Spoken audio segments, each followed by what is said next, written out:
semua yang dibicarakan sih dari finishing ya, faktor finishing kita udah sangat bagus, main bola dari kaki, peluang juga udah banyak, tapi mungkin Kalau dari sisi Vietnamnya nggak bakalan nyari perpanjangan waktu karena kandang ya, dia babat habis ya. Kita Gue memprediksikannya sih nggak tahu ketika ini tayang hasil draw aja di sana juga udah maksimal. Ya pasti Vietnam all out. Kenapa? Karena main di kandang sendiri, pasti supporternya lebih banyak. Mungkin Indonesia bakal melakukan laga leg kedua di Vietnam ini. Ya. Kemarin sempat di kandang sendiri Indonesia imbang 0-0 di Vietnam sendiri. Ini bakal gimana peluangnya Bang Samsir?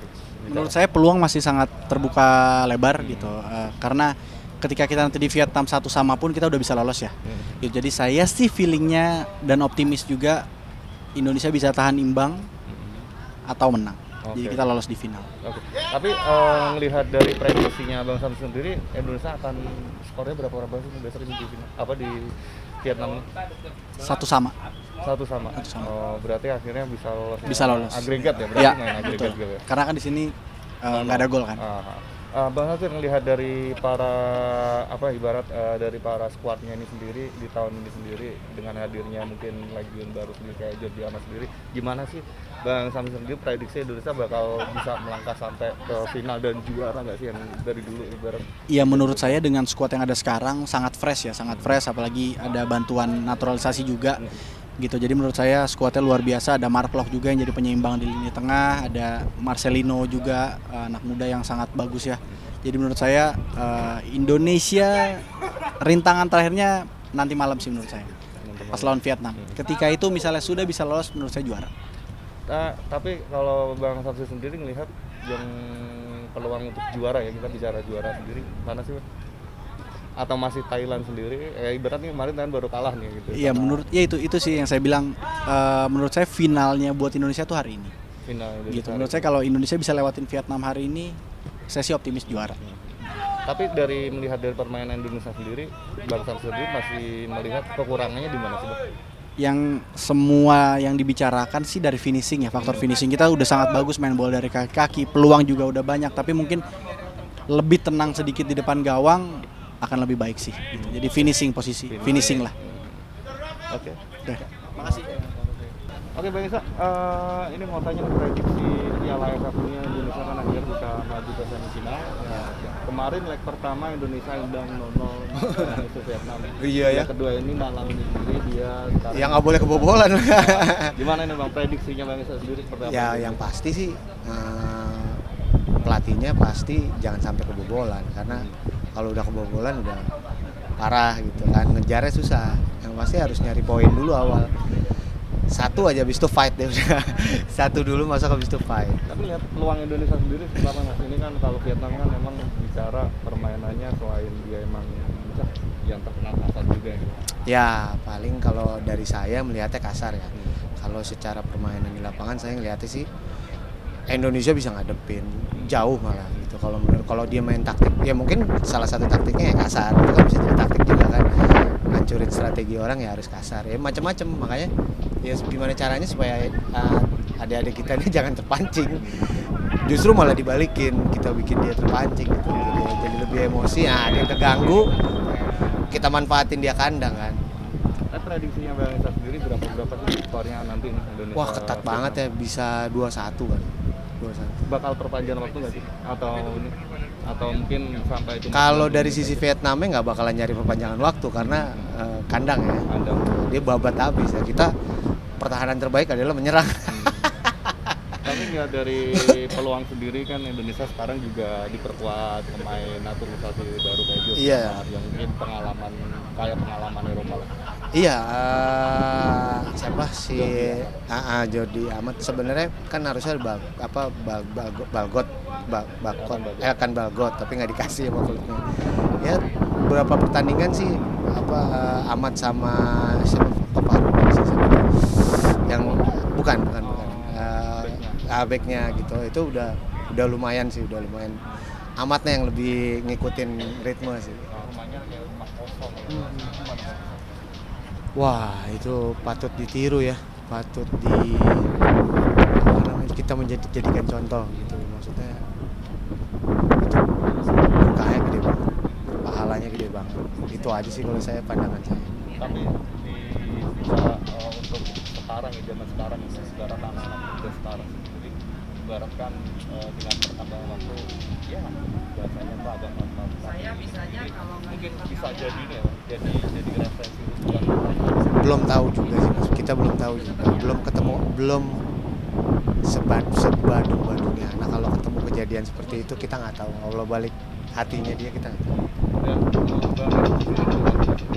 ibarat kita yang merawat orang tuanya untuk belajar sampai Wah hebat banget. ibarat kita sendiri yang orang tua sakit aja Iya, kepikiran. iya benar. Saya jadi kepikiran orang tua saya apa waktu dia sakit sampai saya meninggal, saya masih syuting, masih apa gitu. Itu aja susah banget untuk ketemu, maksudnya untuk merawat segala macam, cuman by phone, kirim duit segala gitu doang. Susah ngadepin, susah melakukan seperti itu tuh susah. Makanya kita harus, tapi juga nggak boleh kita melihat orang ini lu kan nggak bisa kayak ini, nggak juga kan, belum nemu aja yang kayak gitu. Dan ibarat kita bersyukur Iya. anak muda sendiri masih ibarat ini yang masih ada orang tuanya, Yes. yang ibaratnya diberi kesehatan, Yes. masih ada Bener. Selagi masih ada, luangin waktu buat ketemu. Dia orang tua tuh nggak minta, setahu saya sih nggak minta apa. Cuman kita ketemu, udah dia udah senang. Gitu. Sip. Pendapatnya Bang, ini nih Indonesia bakal melewati partai tersulit di leg kedua di Vietnam gitu. Kemarin di Indonesia main 0-0, nah sedangkan di Vietnam sendiri prediksinya Bang Riko sendiri seperti apa? Ya kita doakan semoga ya, harapannya pas ini tayang ya Indonesia bisa menang sih, pengennya gitu ya, kalau main di Vietnam. Tapi kalau bicara sejarah, kita sama Vietnam masih lebih wangi sih, saling mengalahkannya dibanding sama Thailand. Nggak tahu kenapa bapuk aja gitu ketemu Thailand, nggak di sini nggak di sono gitu. Pengennya sih menang main di Vietnam, tapi kalau lihat optimis harus, tapi realistis juga jangan dikesampingkan. Kemarin draw menurut gue memang udah hasil maksimal ya. Di Vietnam, aduh, mudah-mudahan draw juga tapi 1-1 atau 2-2 gitu. Jadi kita lolos. Agregatnya gitu hitungan, di sini kan 0-0 drawnya. Tapi kalau sampai kalah 0-1, 0-2 ya udah, pulang kampung deh tuh gitu maksudnya. Kalau menang, gue memprediksikannya sih nggak tahu ketika ini tayang, hasil draw aja di sana juga udah maksimal. Kembali lagi hasil draw. Mudah-mudahan drawnya 1-1 atau 2-2 sehingga kita lolos. Berarti harapannya Bang Riko sendiri ya, prediksinya Indonesia bakal lolos untuk musuh Vietnam sendiri atau gimana nih? Karena ada peluang lolos berapa persen peluang? peluang lolos karena ini main di Vietnam, bukan nggak cinta Indonesia, lebih pada realistis. Peluang lolosnya 45% deh. Peluang lolos 45, 55-nya kayaknya tuan rumah bisa pegang Vietnam. Karena perkembangan sepak bola yang maju gitu ya, segala macam dibantu sekarang. Kemarin kita mesti colong menang di sini, jadi nggak berat-berat amat gitu. Lawan Vietnam, kalau di GBK kemarin menang mungkin lebih enteng. Tapi kan mungkin Dewi Persik ya, Dewi Fortunanya belum gitu. Ya doain aja yang terbaik. Mudah-mudahan saya salah. Bahwa saya Vietnam nih yang lolos ke final gitu. Mudah-mudahan saya salah. Kadang walaupun gimana belain sih pengennya Indonesia gitu. Kalau di Leg kedua di Vietnam. berat gak ini leg pertama kemarin 0-0 ini? Ya berhubungan dengan orang Indonesia, cinta NKRI, nasionalisasi tinggi, ya pasti kita jago Indonesia. Tapi ya kembali lagi ke timnas itu sendiri. Gimana ntar cara mainnya, taktiknya, terus rasa memiliki dan rasa nasionalisnya tinggi atau enggak. Nanti kita lihat aja di lapangan. Prediksinya Bang saya sendiri berapa sih untuk Indonesia nanti? Nggak usah jauh-jauh, 1-0 aja udah menang. Atau 1-1 lah. Udah lolos satu-satu. 1-1 aja udah lolos. Nggak usah katanya menang, 1-1 aja misalnya seri, lolos udah. Insya Allah. Tapi ngelihat nanti sendiri ini pasti perwakilan Vietnam bakal Ya pasti Vietnam all out. Kenapa? Karena main di kandang sendiri, pasti supporternya lebih banyak. Jadi mereka itu jadi 11 lawan 12. Iya, 12-nya karena di kandang sendiri, supporternya pasti pada fanatik semua. Bang, saya minta satu lagi Bang, ini yang tentang viral, yang Tiko itu anak yang rawat ibunya dari 11 tahun. Tiko. Itu. Iya. Ah. Ya itu tuh pendapatnya Bang Said sendiri seperti apa sih? Ini kan dia ngerawat ibunya, udah gila ini karena Ya, bukan gila, orang dengan ODGJ. ODGJ. orang dengan gangguan jiwa. Ya. Nah, Said gimana nih Bang Said? Kemarin kalau masalah itu kemarin udah sempat ngomong, Ane salut sama Tiko. Salutnya kenapa? Dia umur masih muda rela ninggalin masa mudanya dia. Masa mudanya kenapa? Dia bisa kemana-mana, masih muda, bisa main sama temennya atau gimana. Tapi dia fokus sama orang tuanya. Iya, walaupun kita tahu orang tuanya ODGJ, tapi tetap dia ngerawat, terus ngejagain, walaupun kita tahu rumahnya nggak ada listrik, nggak ada air, dia begitu tetap masih ngejaga orang tuanya. Itu hanya salut sama Tiko. Kita semua mesti banyak belajar sama Tiko. Banyak belajarnya kenapa? Anak masih muda, udah tahu orang tuanya ODGJ, punya kelainan, tapi dia masih merawat, masih ngejaga. Nah itu salah satu yang bikin aneh angkat topi sama Tiko. Dan terakhir melihat dari reaksi akhirnya masyarakat berbondong-bondong kayak ngebersihin rumahnya, akhirnya dari PLN sendiri masang ini sendiri, gimana Bang? Ya, Harapannya sendiri untuk Tiko sendiri kayak gimana? Kalau ngelihat itu kan di mana-mana kalau di sini nih Indonesia terutama ya, kalau udah viral baru pada nyari tahu.